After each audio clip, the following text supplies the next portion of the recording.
n'icubahiro umutambukanyi wa n'icubahiro umukuru w'igihugu cyacu cy'u Burundi akaba ari nabasanzwe arongoye Fondation Bonne Action umugira neza aheje kwakira ku bitaro Polyclinique umugira neza umushitsi yajava muri Sudan akaba ari no muhinga bijanye no kuvura ingwara ziciye mu maraso abo bita hematology ingwara za hematology akaba ahanini bayaze kungene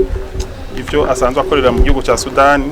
yoshobora kuza bakafashanya na Fondation Bonne Action umugira neza kugira naho nyene bashobore kubirangurira ngaha mu gihugu iwacu biciye muri Fondation Bonne Action umugira neza mubugira kandi bavuganye kugene boza barasahiriza ubumenyi ku baganga basanzwe bakorera mu bitaro Polyclinique umugira neza aho babemereye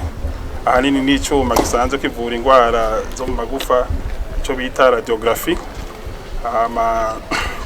nyine cyubahiro umutambukanyi nyine cyubahiro umukuru w'igihugu asanzwe arongoye Fondation Bonne Action umugira neza akaba yiyemeje yuko nawe nyine vuba agiye kuzoja gusoma ubumenyi kuri iyo shirahamwe isanzwe rirongoye n'uyu muhinga